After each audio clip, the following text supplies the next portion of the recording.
Hey guys, this is Dr. Sean Andrews with Andrews Family Chiropractic, and today I want to go over what I'm calling Disc Problems 101. And this week we're just going to talk about the different types of things that can happen to discs. And discs are the spacers in between the bones. There are these cartilaginous and fibrous joints, are pieces in between the bones and the vertebra. The vertebra of the spine, and they're what act as spacers so that the nerves can come out in between the bones, and then they also act as shock absorbers. So, and a lot of times people will have disc issues and not even know it. One of the biggest things that can happen with intervertebral discs is something called degenerative disc disease, and you can kind of see that on here, where the disc starts to lose some of its moisture, and then it starts to thin out, and you can see how this one, it is thinner towards the back than this one down here. And that's often just an age-related thing. Now, some people do develop that sooner in life through wear and tear, abusing their body, injuries that never get fully healed. So that's the first thing that can happen.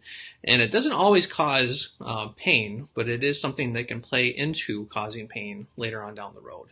The second thing is, good morning, Mindy. Good to see you on here. The second thing that can happen is a disc bulge. And a disc bulge is where this middle part will push backwards and down, not down, because I'm not holding the spine right here. But anyway, this part will migrate backwards and start to bulge out the outer fibrous part. And so that's a disc bulge. And that can be very, very painful because, as you can see, those nerves are right in there.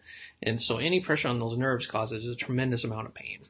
The third thing that can happen is something called a disc herniation, and that's where that piece doesn't just bulge through or bulge that backwards, it breaks all the way through. So you have a part of this inner part, the nucleus pulposus, putting pressure on that nerve. And some of these things we can pick up on just simple orthopedic testing here in the clinic. I can do different tests that tell me if there's a likelihood that a disc is involved. To get very specific, we do need some imaging. Best imaging is an MRI. That helps us visualize the actual disc itself. But a lot of times we don't have to go that far.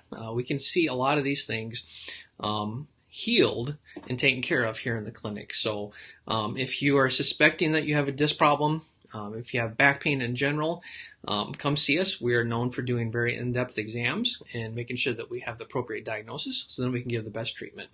Next week, we will talk about some of the treatments, both chiropractic and medical treatments that people can do for disc issues.